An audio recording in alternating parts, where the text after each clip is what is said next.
வணக்கம் ஃப்ரெண்ட்ஸ், நான் Kalai. Welcome to my channel. எல்லாரும் சந்தோஷமாக ரொம்ப ஹாப்பியாக இருக்கணும் அப்படின்னு தான் நான் நினைக்கிறேன். இன்றைக்கி இந்த வீடியோ பார்த்திங்கன்னா ஒரு பிரின்சஸ் கட் ப்ளவுஸு கட் பண்ணி பாதி ஸ்டிச் பண்ணியிருக்கேன். இது எல்லாமே யூஸ்வலாக உங்களுக்கு தெரிஞ்ச விஷயந்தான். நம்ம ஸ்லீவ் எல்லாம் ரெடி பண்ணியாச்சு. இதே செல்ஃப்லேயே செல்ஃப் கலர்லேயே த்ரெட் பைப்பிங் பண்ணியிருக்கேன். ஸ்லீவ்ஸ் எல்லாம் ரெடி பண்ணி வச்சுருக்கேன். அதே மாதிரி ஃப்ரண்ட்டும் அதே செல்ஃப் கலர்லேயே, இதே காப்பர் கலர்லேயே செல்ஃப் பைப்பிங் கொடுத்து த்ரெட் பைப்பிங் கொடுத்து ஃபுல்லாக ஃபினிஷ் பண்ணி வச்சுருக்கேன். எல்லாம் கீழே எல்லாம் மடிச்சு அடிச்சாச்சு. எல்லாமே கப் ஷேப் எல்லாமே பிரின்சஸ் கட் பண்ணி அதில் ஜாயின் பண்ணி வச்சுருக்கேன். ஸோ இந்த மாதிரி செல்ஃப் பைப்பிங் ஃப்ரண்ட்டுக்கு தனியாக பேக்குக்கு தனியாக ஈஸியாக பிகினர்ஸ் கூட வைக்கிற மாதிரி எப்படி பண்ணுறது அப்படிங்கிறத இந்த வீடியோவில் நான் சொல்ல போகிறேன். ஆல்ரெடி வேறு ஒரு ப்ளவுஸ் இதே மாதிரி செல்ஃப் பைப்பிங் பண்ணி ரெடி பண்ணி வச்சுருக்கேன்.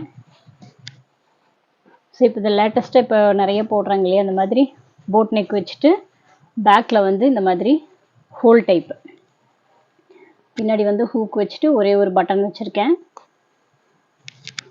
ரொம்ப சிம்பிளான டிசைன் தான். இப்போ நிறைய பேருக்கு இந்த மாதிரி டிசைன் ரொம்ப சிம்பிளாக நீட்டாக காலேஜ் பொண்ணுங்கள்லாம் போடணும்னு விருப்பப்படுறாங்க. ரொம்ப கிராண்டாக டிசைன் பண்ணிக்காமல் இந்த மாதிரி சிம்பிளாக பண்ணி போடுறாங்க. ஸோ இதில் இந்த மாதிரி லீஃப் ஷேப்பு வச்சுருக்கோம். இதில் நம்ம ரவுண்ட் ஷேப் வைக்க போகிறோம். பட் செல்ஃப் பைப்பிங் எல்லாம் ஒரே மாதிரி தான் பண்ணியிருக்கேன், ஸ்லீவில், பேக்கில், ஃப்ரண்ட்டில். ஸோ இது ஃப்ரண்ட்டு ஃபுல்லாக ரெடி பண்ணியாச்சு. இந்த எட்ஜஸ் எப்படி ஃபினிஷ் பண்ணியிருக்கேன் ஃப்ரண்ட்டில் அப்படிங்கிறத இப்போ உங்களுக்கு நான் பேக்கில் பண்ணி காமிக்கிறேன். ஸோ அதை பார்க்கும்போதே இதே மாதிரி தான் நான் ஃப்ரண்ட்லேயும் பண்ணியிருக்கேன் அப்படிங்கிறது உங்களுக்கு புரியும்.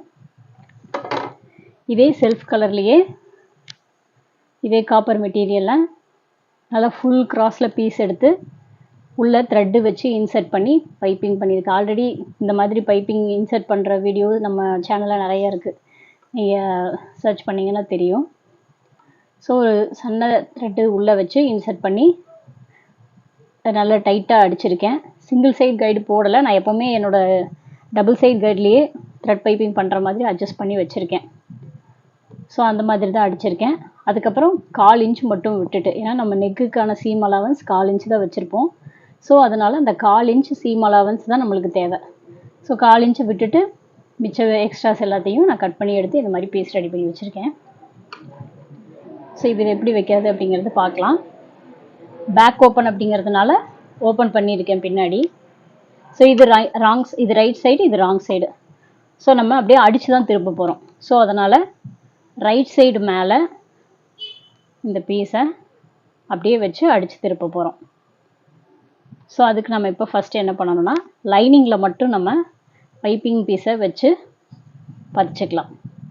ஸோ இந்த மாதிரி நம்ம பேக் தனியாக ஃப்ரண்ட்டு தனியாக இன்விசிபிள் பைப்பிங் வைக்கும்போது ஷோல்டர் கிட்ட பார்த்திங்க அப்படின்னா இந்த த்ரெட் இருந்துச்சு அப்படின்னா நம்மளுக்கு ஷோல்டர் ஜாயின் பண்ணும்போது அது கண்டிப்பாக டிஸ்டர்பாக இருக்கும், அந்த ஈவனாக ஒரே மாதிரி வராது. ஸோ அதனால் என்ன பண்ணணும்னா, இந்த ஷோல்டர் கிட்ட நீங்கள் வைக்கிற இடத்த மட்டும் ஓப்பன் பண்ணிக்கோங்க. அந்த ஸ்டிச்சை மட்டும் ஓப்பன் பண்ணிவிட்டு உள்ளே இருக்கிற இந்த த்ரெட்டை நீங்கள் ஈஸியாக ரிமூவ் பண்ணிடலாம். அதாவது பைப்பிங்கில் இதுவும் ஒரு மெத்தடு. பைப்பிங் நம்ம நிறையா விதத்தில் வைப்போம், இதில் ஒரு மெத்தட் இது. ஸோ ஒரு 1/2 இன்ச்சுக்கு அந்த உள்ளே இருக்கிற த்ரெட்டை பிரித்து எடுத்துருங்க. அதுக்கப்புறம் இந்த ஷோல்டர் கிட்ட இந்த பீஸை வச்சு ஈவனாக ஸ்டிச் பண்ணிகிட்டே வாங்க. நம்ம 1/4 இன்ச்சு தான் இந்த பீஸும் நம்ம கட் பண்ணி ரெடி பண்ணியிருக்கோம். ஸோ அதனால் உங்களுக்கு தைக்கிறதுக்கு ஈஸியாக தான் இருக்கும். கொஞ்சம் பொறுமையாக, பிகினர்ஸ் கூட ஈஸியாக பண்ணலாம். ஸோ அதனால் கொஞ்சம் பொறுமையாக இருந்தீங்கன்னா போதும். ஸோ இந்த இடத்துல நம்ம இப்படியே கொண்டு இப்படி திருப்ப போகிறோம். ஸோ நம்மளுக்கு இப்படியே நம்ம இது பண்ணோம்னா நம்மளால் திருப்ப முடியாது. ஸோ உங்களுக்கு இந்த இடம் எங்கே பெண்ட் ஆகுது அப்படிங்கிறத நீங்கள் நோட் பண்ணிவிட்டு அந்த இடத்துல சிசர் கட் நிறையா அந்த த்ரெட்டை ஒட்டி நிறைய சிசர் கட் பண்ணிக்கோங்க. பண்ணினீங்கன்னா தான் அந்த எட்ஜு நல்லா நம்மளுக்கு திருப்பி கொடுக்கும். போட்டிருக்கிற ஸ்டிச்சை கட் பண்ணிடாதீங்க. நம்ம பைப்பிங் த்ரெட்டு உள்ளே வச்சு அடிச்சிருக்கோம்ல, அதை கட் பண்ணிடாதீங்க. ஸோ பொறுமையாக உங்களுக்கு எந்த இடம் வரைக்கும் வேணுமோ நீங்கள் எப்படி திருப்பணும்னா நீங்கள் இந்த மாதிரி வரைகிறதுனா கூட வரைஞ்சிக்கலாம். பிகினர்ஸாக இருந்தீங்கன்னா உங்களுக்கு புரியணுங்கிறதுக்காக தான் சொல்கிறேன்.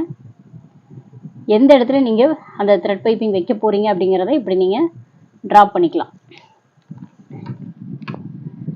ட்ராப் பண்ணிவிட்டு கூட நீங்கள் வச்சிங்க அப்படின்னா உங்களுக்கு ரொம்ப ஈஸியாக இருக்கும்.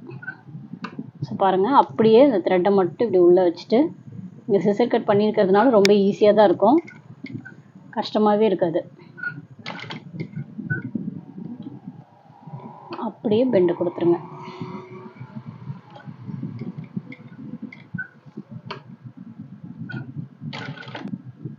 ஸோ ஒவ்வொரு ஸ்டெப்பையும் ப்ராப்பராக ஃபாலோ பண்ணிங்க அப்படின்னா ரொம்ப ரொம்ப ஈஸியாக இருக்கும்.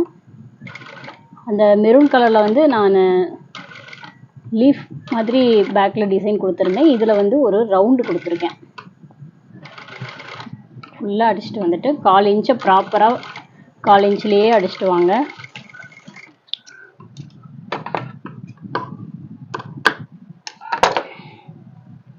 ஸோ பாருங்கள், ப்ராப்பராக இது திரும்பியிருக்கு. அதே மாதிரி இன்னொரு சைடும் அடிக்கணும். உங்களுக்கு எந்த இடத்துல வைக்கிறதுக்கு கொஞ்சம் சிரமமாக இருக்குன்னு நீங்கள் ஃபீல் பண்ணுறீங்களோ அந்த இடத்துல தயக்கமே படாமல், நான் சொல்கிறது பிகினர்ஸ்க்கு, தயக்கமே இல்லாமல் நீங்கள் கையில் ட்ராப் பண்ணி அடிக்க பழகிக்கோங்க. போக போக உங்களுக்கு ப்ராக்டிஸ் ஆயிடுச்சு அப்படின்னா ஆட்டோமேட்டிக்காக உங்களுக்கே அது தன்னை போல் வந்துடும். பட் ப்ராக்டிஸ் ஆகிற வரைக்கும் இந்த மாதிரி பென்சில்லையோ பென்லேயோ நீங்கள் எங்கே ஸ்டிச் பண்ண போகிறீங்க, இந்த பைப்பிங் எந்த இடத்துல நீங்கள் கரெக்டாக கொண்டு வர போகிறீங்க அப்படிங்கிறத இந்த மாதிரி ட்ரா பண்ணிவிட்டு அடிச்சிங்கன்னா உங்களுக்கு ஈஸியாக தான் இருக்கும். நிறைய பேர் வந்து நார்மலாக ப்ளவுஸ் கூட ஈஸியாக தைச்சிருவாங்க. ஆனால் இந்த மாதிரி பைப்பிங் வைக்கிறது இதில் தான் அவங்களுக்கு ரொம்ப தயக்கமாக இருக்கும். ஏன்னா இப்போலாம் நிறைய பேர் பைப்பிங் விரும்புகிறாங்க. ரொம்ப கிராண்டாக போடணும்னு நினைக்காதவங்க கூட சிம்பிளாக ஒரு பைப்பிங் வச்சு போடணும் அப்படின்னு விருப்பப்படுறாங்க. ஸோ அதனால் பேசிக்காக இந்த பைப்பிங் வைக்க தெரியறதும் இப்போ ரொம்ப முக்கியமான விஷயமா இருக்குது. ஸோ அதனால் பிகினர்ஸ் கண்டிப்பாக பைப்பிங் வச்சு பழகிட்டீங்க அப்படின்னா தான் நீங்கள் உங்கள் கஸ்டமருக்கு அட்லீஸ்ட் பைப்பிங் வச்சு நல்லா நீட்டாக ஃபினிஷ் பண்ணி கொடுக்க முடியும். இதெல்லாம் நீங்கள் பைப்பிங் பழகிட்டீங்கனாலே அடுத்தது உங்களுக்கு டிசைன் எல்லாமே பண்ணுறதுக்கு ஈஸியாக இருக்கும். இப்போது சேம் இந்த ஷோல்டர் கிட்ட வரும்போது எக்ஸ்ட்ராவை கட் பண்ணிடுங்க. பண்ணிவிட்டு இந்த இடத்துல மறுபடியும் கொஞ்சமாக பிரித்து விட்டுக்கோங்க. பிரித்து விட்டுட்டு உள்ளே இருக்கிற அந்த த்ரெட்டை மட்டும் தனியாக இப்படி கொஞ்சமாக வெளியே எடுத்து கட் பண்ணிவிடுங்க. 1/2 இன்ச் கட் பண்ணிவிடுங்க.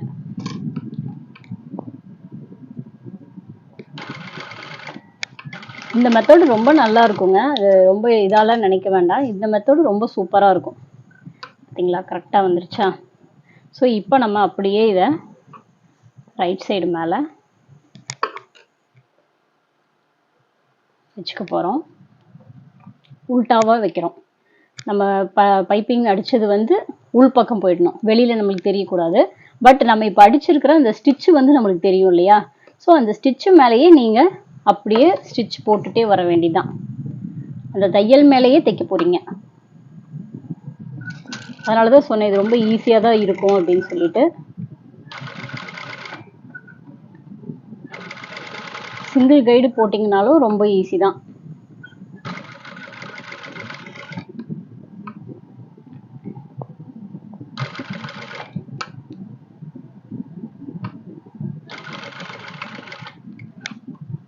இது வந்து கோல்டு ப்ளவுஸுங்கிறதுனால இந்த மாதிரி எல்லாம் டிசைன் பண்ணி தைச்சிட்டிங்க அப்படின்னா இது காமனாக எல்லா சாரீக்குமே நீங்கள் வந்து யூஸ் பண்ணலாம். ஸோ அந்த மாதிரி தான் கேட்டிருக்காங்க. கான்ட்ராஸ்டாக எந்த சாரீக்கு வேணாலும் இப்போல்லாம் நம்ம கோல்டு ப்ளவுஸ் யூஸ் பண்ணலாம் இல்லையா? ஸோ அதே மெத்தட் தான். அதே மாதிரி நம்ம இது எதுக்கு வேணாலும் இந்த மாதிரி ஃபேன்சியாக நம்ம டிசைன் வச்சு போடும்போது எந்த சாரீக்கு வேணாலும் நம்ம யூஸ் பண்ணலாம். ஸோ எக்ஸ்ட்ராஸ் எல்லாத்தையுமே கட் பண்ணி விட்ருங்க. முதல்ல எல்லாமே ஈவனாக 1/4 இன்ச்சில் அடிச்சிருக்கீங்களா அப்படிங்கிறத செக் பண்ணிக்கிங்க. இப்போ இந்த வளைவான இடங்கள் எல்லாத்துலேயும் இந்த மாதிரி கிராஸில் சிசர் கட் கொஞ்சம் நெருக்கமாகவே பண்ணிக்கோங்க. இந்த மாதிரி சிசர் கட் பண்ணினீங்க அப்படின்னா தான் அது ப்ராப்பராக அந்த ஷேப்புக்கு தகுந்த மாதிரி அது திருப்பி கொடுக்கும். நம்மளுக்கு வந்து ஃபினிஷிங் நல்லா நீட்டாக இருக்கும். ஏன்னா இப்போ நம்ம கேன்வாஸ் வைக்கலை, கேன்வாஸ் இல்லாமையே நம்ம வந்து பைப்பிங் பண்ணியிருக்கோம். ஸோ இதோட ஃபினிஷிங் அப்போ தான் நல்லா வரும். ஸோ இந்த இடத்துல கீழேயும் பார்த்தீங்க அப்படின்னா நம்ம அடித்து திருப்பிடலாம். 1/2 இன்ச் சீம் அலவன்ஸ் நல்லா நீட்டாக தேய்ச்சி விட்டுட்டு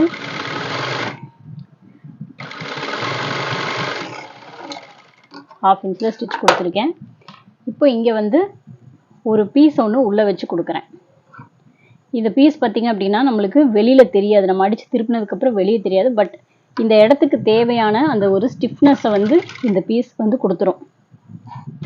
அப்போ தான் நம்மளுக்கு வந்து இடுப்பு பகுதியில் வந்து இந்த சுருண்டு போகுது அப்படின்னு வர்ற கம்ப்ளைண்ட் எல்லாமே வராது. பட் ஃபினிஷிங்கும் நல்லாயிருக்கும்.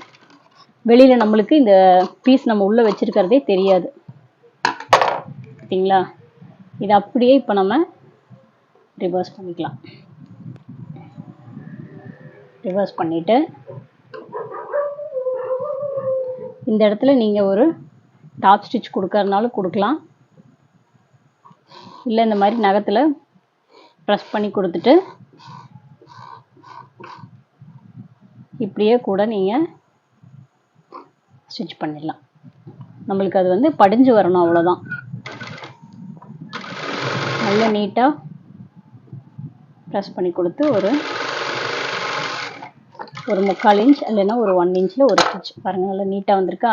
பட் பாருங்கள், அந்த உள்ளே வச்சா நம்மளுக்கு அந்த கிளாத்தே வெளியே தெரியல, அது உள்ளே போயிடுச்சு. அதுக்கு அதனால் இது வந்து நல்லா ஸ்டிஃபாக இருக்கும். இப்போ இந்த உள்ளே இருக்கிற இந்த இடத்த வந்து நம்ம திருப்பி கொடுக்கணும். இது வந்து ப்ராப்பராக திரும்பணும் அப்படின்னா ஒரு ஸ்க்ரூ டிரைவர் வச்சு திருப்பினீங்கன்னா தான் அது நல்லா நீட்டாக திருப்பி கொடுக்கும். ரொம்ப போட்டு குத்திட வேண்டாம், ஏன்னா இது டிஷ்யூ மெட்டீரியலுங்கிறதுனால ஓட்டை விழுந்துடும். அதனால் கவனமாக பார்த்து செய்யணும். பைப்பிங் இருக்கனால ஈஸியாக தான் இருக்கும். அந்த பைப்பிங் பீஸ் அப்படியே ஆட்டோமேட்டிக்காக வெளியில் வந்துடும்.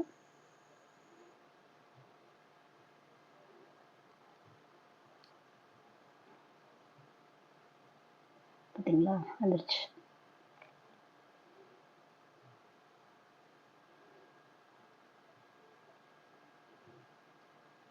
பாருங்கள் எவ்வளோ அழகாக திரும்பி கொடுத்துருக்குன்னு சொல்லிட்டு.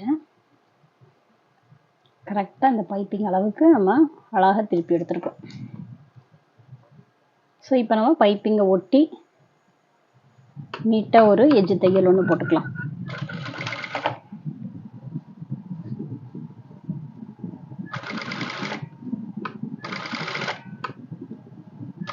நிறைய பேர் கான்ட்ராஸ்டாக மட்டும்தான் பைப்பிங் கொடுத்தா நல்லா இருக்கும்னு நினைப்பாங்க. நல்லா இருக்கும் தான், கான்ட்ராஸ்டாக கொடுக்கும்போது அது பிரைட்டாக தெரியும் தான், நான் இல்லைன்னு சொல்லலை. பட் பார்த்தீங்கன்னா இந்த மாதிரி ஒரு செல்ஃப் பைப்பிங் கொடுக்கும்போதும் அந்த ப்ளவுஸினுடைய ஃபினிஷிங்கே வந்து அடுத்த லெவலில் இருக்கும். கண்டிப்பாக நம்ம ஒரு ரெடிமேடு ப்ளவுசஸ் எல்லாம் பார்த்தீங்கன்னா செல்ஃப்லேயே தான் பைப்பிங் பண்ணியிருப்பாங்க, நிறைய பேர் பார்த்துருப்பீங்க. செல்ஃபில் அதே கலர்லேயே இது ஒரு ஃபினிஷிங்காக கொடுக்கறது தான், நல்லா நீட்டாக இருக்கும். ஒரு பெரிய பொட்டிக்கில் ஸ்டிச் பண்ண மாதிரியான ஒரு எஃபெக்டை கொடுக்கும். ஸோ பார்த்தீங்களா எவ்வளோ அழகாக வந்திருக்குன்னு. ஸோ இது நம்ம இப்போ ஃபுல்லாக லைனிங் எல்லாமே ஜாயின் பண்ணி எடுத்துக்கலாம். இப்போ இதில் எப்படி நான் ஷோல்டரை வந்து இந்த இடத்துல பிரித்து விட்டு அந்த உள்ளே இருக்கிற த்ரெட்டை ஒரு ½ இன்ச்சு கட் பண்ணி எடுத்துட்டு அதுக்கப்புறமா ஸ்டிச் பண்ணணும். அதே மாதிரி தான் ஃப்ரண்ட் போர்ஷனையும் நான் வந்து ஷோல்டர் கிட்ட அதே மாதிரி தான் பண்ணியிருக்கேன். இப்போ இதில் வந்து பேக் டாட் பிடிக்கிறதுக்கு நான் நீடில் மார்க்கில் பண்ணியிருக்கேன். நான் எப்போவுமே இதெல்லாம் கட்டிங் அப்போவே பண்ணிவிடுவேன், அப்போ தான் நம்மளுக்கு ஸ்டிச் பண்ணுறப்போ அது ஈஸியாக இருக்கும். ஸோ அந்த நீடில் மார்க்கை நல்லா பிடிச்சிட்டு இந்த மாதிரி டாட் பிடிச்சி எடுத்துக்கலாம்.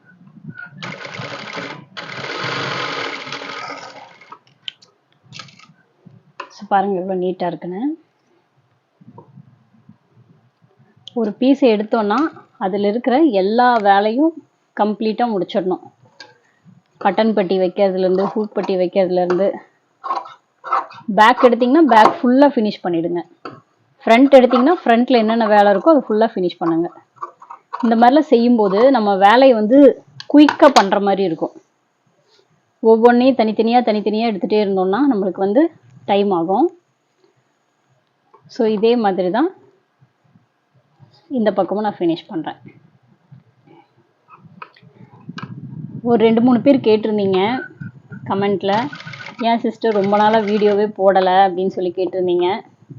ஸோ இது ஸ்டிச் பண்ணுறப்பவே அதுக்குண்டான ரீசன் நான் உங்களுக்கு சொல்லிடுறேன். பார்த்திங்கன்னா வரிசையில் எங்கள் வீட்டில் அவருக்கு ஒரு சின்ன ஆக்சிடெண்ட் ஆகிடுச்சு. காலில் ஜவ்வெல்லாம் கொஞ்சம் கட்டாகி ஆப்ரேஷன் பண்ணுற மாதிரி ஒரு சுச்சுவேஷன் வந்துருச்சு. அதுக்கப்புறம் அவர் ஹாஸ்பிட்டல் அட்மிட்டு, அதுக்கப்புறம் ஆப்ரேஷன், அப்புறம் வீட்டில் ரெஸ்ட்டு, அவர் கூட இருக்க வேண்டியது. ஸோ நான் கடைக்கு கூட நான் சரியாக அந்த டைமில் என்னால் வர முடியல. கடை வேலை எல்லாமே அப்படியே ஸ்டாப் பண்ணிட்டேன். அதுக்கப்புறம் அவர் கொஞ்சம் ரெஸ்ட் எடுத்துகிட்டு ஒரு சில மாதங்கள் கழித்து வேலைக்கு போக ஆரம்பித்தார். வேலைக்கு அவர் போக ஆரம்பித்து கொஞ்ச நாள்லேயே பார்த்திங்க அப்படின்னா சடனாக எனக்கு ஒரு ப்ராப்ளம் வந்துருச்சு.